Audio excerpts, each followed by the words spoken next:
Hello students, welcome to my channel. I am Rashmi, your maths teacher. तो guys please मेरे channel को like, share, subscribe और bell icon को press करना ना भूलें अगर आपको मेरे वीडियो बहुत पसंद आ रहे हैं तो इस वीडियो में हम स्टार्ट कर रहे हैं क्लास 11 का चैप्टर नंबर 13 जो है कि लिमिट्स एंड डेरिवेटिव्स। तो बहुत इंपॉर्टेंट चैप्टर है ये, आप इसको अच्छे से पढ़ना क्योंकि ये कैलकुलस का पार्ट और इससे रिलेटेड हमारे 12th में बहुत सारे अच्छे चैप्टर्स हैं।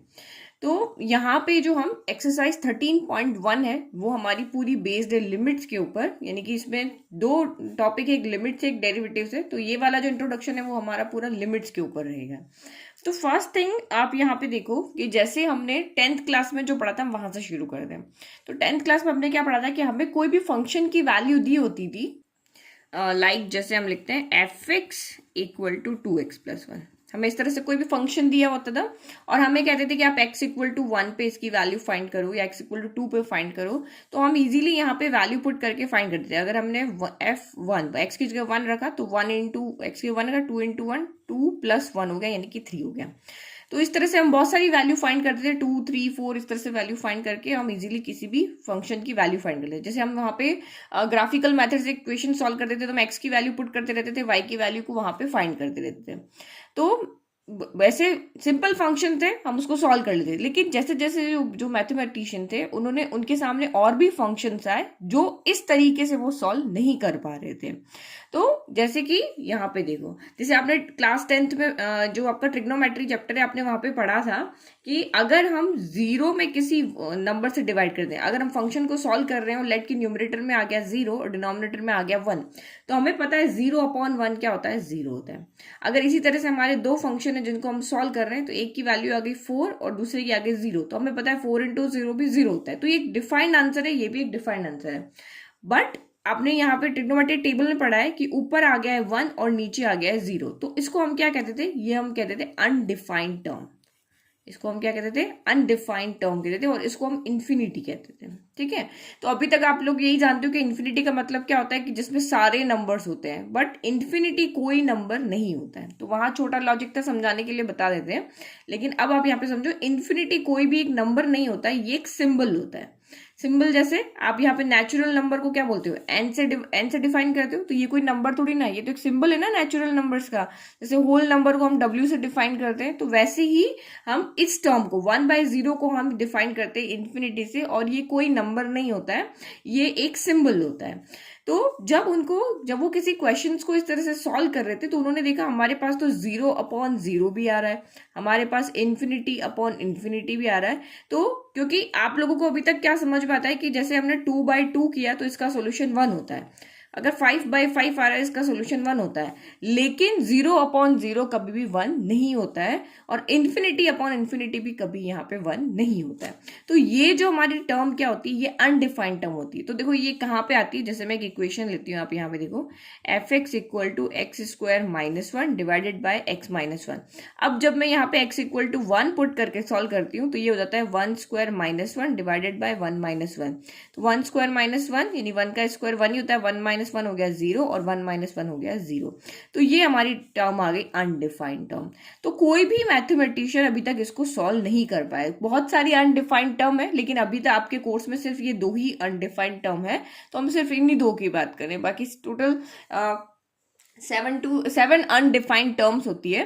तो जब भी इस तरह की अनडिफाइंड टर्म्स आ जाती है तो अब उनको ये हो गया कि हम इन क्वेश्चन को तो सिंपल तरीके से सॉल्व नहीं कर पा रहे हैं, तो इनके लिए हमें कोई और तरीका लगाना पड़ेगा। तो उन्होंने क्या किया कि तब इन क्वेश्चंस को लिमिट के मेथड से सॉल्व किया। जो एक फंक्शन जो है वो simple x equal to 1 value put करके या सिंपल वैल्यू पुट करके सॉल्व नहीं हो पा रहे थे, उनके लिए उन फंक्शंस को उन्होंने बाद में किससे सॉल्व किया, कोई और तरीका उसका निकाला इनको सॉल्व करने का, वो है लिमिट। तो इसीलिए हमें लिमिट की जरूरत पड़ी। तो अब इस क्वेश्चन को कैसे सॉल्व करेंगे, तो उन्होंने बोला कि जब भी हमारे पास कोई फंक्शन दिया होगा जहां पे हम अगर वैल्यू, आपको जो भी लिमिट में वैल्यू दी होगी उस लिमिट की वैल्यू का पुट करके देखोगे, अगर वो अनडिफाइंड टर्म आ रही है, इस तरह से टर्म आ रही है, या तो 0/0 आ रहा है या इन्फिनिटी आता है, तो हम उस इक्वेशन को सीधे वैल्यू पुट करके नहीं सॉल्व करते हैं। तो फर्स्ट तरीका तो ये है कि आप उसको सिंप्लीफाई करो। सिंप्लीफाई का मतलब यहाँ पे जो भी आप आइडेंटिटी लगा सकते हो, या हमने जो भी 9th-10th क्लास में पढ़ा है, जैसे यहाँ पे मेरी आइडेंटिटी लग रही है a² माइनस b², कहीं पे आपके a प्लस बी का होल स्क्वायर लगेगा, मिडिल टर्म स्प्लिट करके सॉल्व होगा, यानी कि उसको सिंप्लीफाई करो, उसको सॉल्व करो। और दूसरा तरीका है आप उसमें कोई ना कोई आइडेंटिटी यूज करो। दो तरीके हमारे पास होते हैं, ठीक है। आगे और कोई तरीका आएगा तो बताएंगे। तो इसका मतलब सीधे वैल्यू नहीं पुट करना है, इसको पहले सॉल्व करना है। तो हम इसको सॉल्व कैसे करें? तो देखो ये मैंने अभी कहा a² माइनस b² होता है, तो a² माइनस b² हमें पता है हमारी आइडेंटिटी होती है a plus b a minus b, यही हमारी आइडेंटिटी होती है। तो a यहाँ पे कौन है? a यहाँ पे x है, a कौन है? x है, और b कौन है? यहाँ पे 1 है। तो ये आपका हो जाएगा a माइनस बी, तो x माइनस 1 हो जाएगा, a प्लस बी, तो ये x प्लस 1 हो जाएगा, और डिवाइडेड बाय x माइनस 1 हो जाएगा। x माइनस 1 से x माइनस 1 कैंसिल हो गया, x प्लस 1 हो गया। अब आप इसमें x इक्वल टू 1 पुट करोगे तो 1 प्लस 1 इक्वल टू 2 हो रहा है। तो देखो इस क्वेश्चन में अलग गलत हो रहा है ना। अगर आप सिंपली इसमें वैल्यू पुट कर रहे हो तब तो ये अनडिफाइंड दिखा रहा है, और अगर हम इसको सॉल्व करके इसमें वैल्यू पुट कर रहे हैं तो आंसर हमारा 2 आ रहा है। तो इस तरह से नहीं होना चाहिए, क्योंकि अगर इसकी वैल्यू आपकी 2 आ रही तो कैसे भी सॉल्व करो इसकी वैल्यू 2 ही आनी चाहिए। तो इस तरह की इक्वेशन जब हमारे सामने आई ना तो उनको हमने लिमिट के तरीके से सॉल्व किया। तो ये आपका सिंपल तरीका है। 13.1 एक्सरसाइज जो है वो हम पूरी ऐसे ही सॉल्व करेंगे, बट एक्चुअल में लिमिट को हम ऐसे सॉल्व नहीं करते।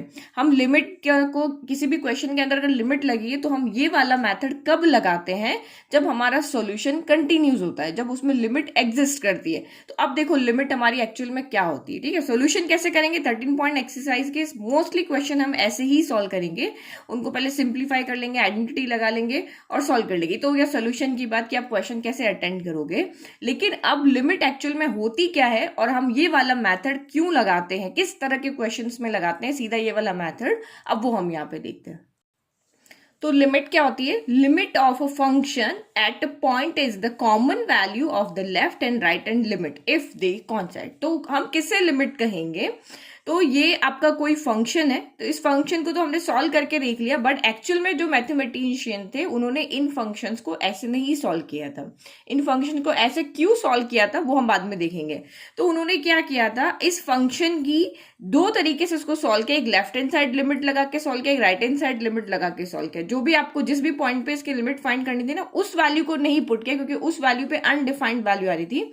तो उन्होंने इस वैल्यू की कुछ लेफ्ट साइड वैल्यू पुट की, कुछ राइट साइड वैल्यू पुट की और उनको सॉल्व किया। और उन्होंने देखा कि अगर लेफ्ट साइड लिमिट और राइट हैंड साइड लिमिट अगर कोइंसाइड कर रही है, तो अगर दोनों की वैल्यू सेम आ रही है तब वो लिमिट है, अदरवाइज वो उसकी लिमिट नहीं है। तो देखो इसी फंक्शन के लिए उन्होंने क्या किया, जैसे मैं एक टेबल बनाती हूँ यहाँ पे, उससे हम यहाँ पे चेक करेंगे। ओके, तो ये मैंने टेबल बना ली। हम यहाँ पे x की वैल्यू पुट करते जा रहे हैं और हमारी fx की वैल्यू आ रही है। ओके, तो 1 2 3 4 5। अभी हमने क्या देखा, अगर इस फंक्शन को जब हमने सॉल्व करके और x इक्वल टू जब हमने इसमें पुट किया तो हमारी फंक्शन की वैल्यू कितनी आ रही थी? 2 आ रही थी। ठीक है, ये वैल्यू आ रही थी। बिना सॉल्व किए कर रही थी तो 0.0 अनडिफाइंड आ रहा था ना। तो उन्होंने क्या किया कि हम यहाँ पे x की वैल्यू 1 नहीं पुट करेंगे। तो अगर हम नंबर लाइन पे अगर x इक्वल टू 1 को पुट करते हैं तो कुछ इसकी लेफ्ट वैल्यू को देखते हैं। तो लेफ्ट वैल्यू क्या होती है, हम जब नंबर लाइन पे 0 होता है, 1 2 3, इधर वैल्यू बढ़ती जाती है, इधर वैल्यू कम होती जाती है। तो इधर की वैल्यू क्या हो जाएगी हमारी, या तो 0.9 हो जाएगी या 0.99 हो जाएगी। इस 1 से कम होगी ना, और आगे आप जाते जाओगे तो यहाँ पे 0.999 हो जाएगी। मतलब इतनी दूर वाली वैल्यू नहीं रखनी है, बिल्कुल पास वाली वैल्यू रखनी है। अगर हम पॉइंट पे देखें तो ये हमारा अगर 1 है तो ये 0.9 है, ये 0.9 है, ये 0.999 है। तो इतनी दूर वाली वैल्यू नहीं रखनी है कि हम -1 पे चले जाए, -3 पे चले जाए। नहीं, उन्होंने कहा कि हम बिल्कुल पास वाली वैल्यू रखेंगे, जो मतलब अप्रोक्स अगर करके देखें तो वो इसकी इक्वल ही हो, लेकिन एग्जैक्ट ये वाली वैल्यू नहीं रखेंगे। तो 0.9 को अगर अप्रोक्स करके देखो तो 1 ही होता है, ये भी अप्रोक्स करके देखो तो 1 होता है, ये भी 1 होता है ना, अप्रोक्स करके हम वैल्यू लिखते हैं। तो उन्होंने इधर से भी इस तरह की बिल्कुल नियर वाली वैल्यू रखी, लेफ्ट हैंड साइड से भी, और राइट हैंड साइड से भी उन्होंने बिल्कुल नियर वाली वैल्यू रखी कि मैं यहाँ पे रख देता हूँ 1.1 रख दिया, या फिर उन्होंने कहा 1.01 रख दिया, या फिर 1.001 रख दिया। तो इस तरह से उन्होंने बहुत इसके पास वाली वैल्यू को पुट करके और सॉल्व किया। तो जब उन्होंने इस फंक्शन के अंदर 0.9 रखा और जब इसको सॉल्व किया तो उनका आंसर आ रहा था 1.9। आप पुट करके सॉल्व करके देखना, यही आंसर आएगा। फिर जब हमने 0.99 यहाँ पे पुट करके रखा तो आंसर आ रहा था 1.99, और जब यहाँ पे 1.1 रख के सॉल्व किया तो 2.1 आंसर आ रहा था, जब 1.01 रख के सॉल्व किया तो 2.01 आंसर आ रहा था। ठीक है, तो और भी आगे रख के सॉल्व करो, इधर भी रख के सॉल्व करो, तो उन्होंने क्या देखा कि ये वैल्यू जो है वो इसके अप्रॉक्स वैल्यू है, एग्जैक्ट वैल्यू तो नहीं है, बट हम कह सकते हैं कि हाँ ये 2 के लगभग बराबर है। तो 1.9 भी को भी हम 2 लिख सकते हैं, 1.99 को भी हम 2 लिख सकते हैं, 2.1 को भी हम 2 लिख सकते हैं, और 2.01 को भी हम यहाँ पे 2 लिख सकते हैं। तो इस तरह से एक्चुअल में लिमिट फाइंड होती है। जब कोई फंक्शन आपको दिया होता है तो हम उसकी वैल्यू उसी लिमिट पे रख के नहीं करते हैं, हम इसके बिल्कुल अप्रोच करती हुई वैल्यू जो इसके धीरे धीरे इसके पास आ रही है बट वहां पे नहीं पहुंच रही है, तो हम उसको लेफ्ट हैंड साइड से भी रखते हैं और उसको राइट हैंड साइड से भी रखते हैं।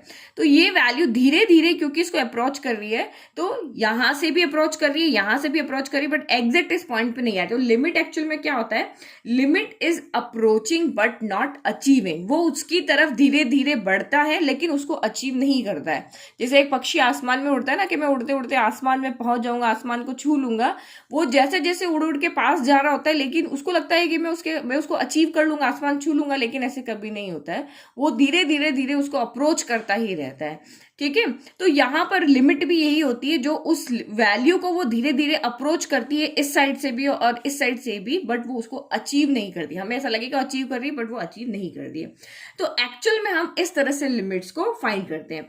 अब इसको लिखेंगे कैसे, हमारे पास बार बार हम left hand limit right hand limit तो नहीं करेंगे, तो उसके जो आपकी लेफ्ट साइड से अप्रोच करती है उसको हम बोलते हैं left hand side limit, LHL कहते हैं, और जो राइट से अप्रोच करती है उसको कहते हैं हम राइट हैंड साइड लिमिट कहते हैं। और इसको हम कैसे करते हैं, जब भी कोई लिमिट लगाते हैं, क्योंकि यहाँ पे जो x की वैल्यू है वो इक्वल 1 नहीं है, वो टेंस कर रही है वो 1 को, तो इसको ये हमारी लिमिट लिखने का तरीका होता है। ठीक है, और इसके ऊपर हम क्या लगाते हैं, लिमिट कर लेते हैं। तो इसको हम यहाँ पे क्या पढ़ते हैं, यहाँ पे x अप्रोच कर रहा है 1 को, x यहाँ पे 1 के इक्वल नहीं है, x ओनली अप्रोच 1 की तरफ धीरे धीरे बढ़ रहा है, तो इसको हम पढ़ते हैं x टेंडिंग टू या x टेंड्स टू, ऐसे हम पढ़ते हैं।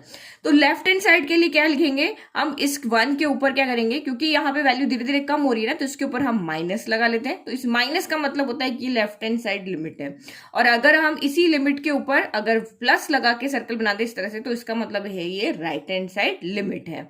अब आप यहाँ पे देखो, अब आप पूछोगे कि मैम आपने एक ही क्वेश्चन को 2 तरीके से सॉल्व किया, तो हम कब इस मेथड से सॉल्व करेंगे और कब हम इस मेथड से सॉल्व करेंगे। तो देखो इसका ग्राफिकल सॉल्यूशन देखो। ठीक है, आप सारे क्वेश्चन को इसी ही मेथड से सॉल्व करोगे, बट एक्चुअल में लिमिट ऐसे फाइंड करते हैं। जब हम इस टेबल की, जो हमने यहाँ पे टेबल बनाई है ना, हम उसका अगर ग्राफ बनाते हैं, तो ये ग्राफ हमारा क्या बनता है, लेफ्ट हैंड साइड लिमिट का अगर हम यहाँ पे ग्राफ बनाते हैं तो वो ग्राफ हमारा बनता है इस फॉर्म में। ये लेफ्ट हैंड साइड लिमिट हमारी यहाँ तक आ गई और ये खत्म हो गई। ठीक है, फिर हम राइट हैंड साइड लिमिट का बनाते हैं, तो वो यहीं से स्टार्ट होके इस तरह से हमारी जाती है। तो एग्जैक्ट ग्राफ तो नहीं है, बट मैं आपको समझा रही हूँ कि हाँ इस तरह से ग्राफ बनता है। तो जब भी किसी फंक्शन का इस तरह कंटिन्यूस फॉर्म में ग्राफ बनता है, कि वो ग्राफ कहीं पे टूट नहीं रहा है, कंटिन्यू फॉर्म में बन रहा है लेफ्ट हैंड साइड लिमिट का और राइट हैंड साइड लिमिट का, तब जब भी कोई ग्राफ इस तरह से कंटिन्यूस फॉर्म में बनता है, दैट मीन्स कि वो लिमिट एग्जिस्ट कर रही है। जब भी कोई ग्राफ अगर कंटिन्यूस फॉर्म में बन रहा है, दैट मीन्स क्या होता है कि वो लिमिट ये जो फंक्शन है उस लिमिट को क्या कर रहा है, एग्जिस्ट कर रहा है। और आप ऐसे भी चेक कर सकते हो कि जब भी हम यहाँ पे देखो ये लेफ्ट हैंड साइड लिमिट को और हम सॉल्व करें, तो ये भी अप्रॉक्स 2 आंसर आ रहा है, ये भी अप्रॉक्स 2 है, ये भी 2 है, ये भी 2 है। तो जब भी हमारी लेफ्ट हैंड साइड लिमिट, आपको यहाँ पे क्या कहा, देखो फंक्शन लिमिट कौन बनता है, जब left hand side limit right hand side limit दोनों इक्वल हो, दोनों एक ही वैल्यू को कोइंसाइड कर रही है, तब वो लिमिट यहाँ पे एग्जिस्ट करती है। तो हमारे जो 13.1 एक्सरसाइज के सारे क्वेश्चन हैं, तो उसमें मोस्टली क्वेश्चन में आपके यहाँ पे उनका ग्राफ कंटिन्यूस फॉर्म में है, तो हम उसको इस तरह से नहीं सॉल्व करेंगे। तो जिन भी फंक्शंस, जो भी फंक्शंस के ग्राफ कंटिन्यूस होते हैं या वो एग्जिस्ट करते हैं जिनके, तो उनको हम सीधा इसी मेथड से सॉल्व कर लेते हैं। हम यहाँ पे इस मेथड से उसको सॉल्व नहीं करते हैं। लेकिन अगर कोई फंक्शन है जिसका ग्राफ हमारा इस तरह से बन रहा है कि left hand side limit put की, यहाँ पे ग्राफ खत्म हो गया, अब हमने right hand side limit put की और ये ग्राफ इस तरह से आ रहा है, तो ये बीच में गैप आ रहा है ना, ये कंटिन्यूस फॉर्म में नहीं है ना। जब भी कोई भी फंक्शन का ग्राफ अगर कंटिन्यूस फॉर्म में नहीं है या कोई, तो उसको हम यहाँ पे इस मेथड से सॉल्व करते हैं। ठीक है, तो आगे आप क्वेश्चन देखोगे जहां पे कहीं पे लिमिट एग्जिस्ट कर रही होगी, कहीं पे नहीं कर रही होगी। तो जहां पे लिमिट एग्जिस्ट नहीं कर रही होगी वहां पे हम लेफ्ट हैंड साइड लिमिट और right hand side limit calculate करेंगे और देखेंगे कि दोनों की वैल्यू सेम आ रही है कि नहीं है। अगर सेम नहीं आ रही है दैट मीन्स वो लिमिट वहां पे एग्जिस्ट नहीं करनी चाहिए। तो किसी भी फंक्शन के सॉल्यूशन के लिए हमेशा लिमिट एग्जिस्ट करनी चाहिए। तो फंक्शन जो भी हमें फंक्शन दिया है उसकी value at x equal to 1, तो मीन्स फंक्शन की वैल्यू x इक्वल टू 1 पे हमारी 2 आ रही है। और जब हम इसी फंक्शन की वैल्यू x इक्वल यहाँ पे लिमिट्स लगा के यानी कि लेफ्ट हैंड साइड लिमिट से फाइंड कर रहे हैं तब भी हमारा आंसर 2 ही आ रहा है। और अगर हम इसमें राइट हैंड साइड लिमिट लगा के देखें तब भी हमारा आंसर 2 ही आ रहा है। इसका मतलब ये लिमिट हमारी क्या कर रही है, एग्जिस्ट कर रही है। तो जब left hand side limit put करो, right hand side limit put करो और उस फंक्शन की जो लिमिट पे वैल्यू दी हुई उस पर फाइंड कर रहे हैं, तीनों अगर इक्वल आ रही है दैट मीन्स कि वो लिमिट हमारी एग्जिस्ट कर रही है और हम उसको सिंप्लीफाई मेथड से उसको सॉल्व कर सकते हैं। तो देखो हमारे पास कौन कौन से फंक्शंस है जिनमें हमारी लिमिट एग्जिस्ट करती है। तो हमारा देखो फर्स्ट है हमारा एल्जेब्रिक फंक्शन। हम किस किस के तरह के फंक्शंस यहाँ पे देखेंगे तो वो दिखते हैं। एल्जेब्रिक फंक्शंस होंगे हमारे यहाँ पे, एल्जेब्रिक फंक्शंस आपने 9-10 क्लास में पढ़े, इसी तरह के फंक्शंस होंगे। फिर थर्ड हमारे होंगे पॉलिनोमियल, पॉलिनोमियल भी आपने यहाँ पे पढ़ा हुआ है तो हमारे पास पॉलिनोमियल्स फंक्शंस होंगे। थर्ड हमारे पास होंगे रैशनल फंक्शंस। जब हम क्वेश्चन सॉल्व करेंगे ना तब आप देखना इस तरह के फंक्शंस आएंगे। और फोर्थ हमारे पास होंगे यहाँ पे ट्रिग्नोमेट्रिक फंक्शन, ट्रिग्नोमेट्रिक फंक्शंस। तो अगर हम इन तीनों फंक्शन के देखें तो इन तीनों फंक्शन का जो लिमिट है ना वो हमेशा एग्जिस्ट करेगी क्योंकि इनका ग्राफ यहाँ पे क्या होगा, हर जगह कंटिन्यूस होगा। ये फंक्शन जितने भी आपको यहाँ पे दिए होंगे वो सारे यहाँ पे कंटिन्यूस होंगे।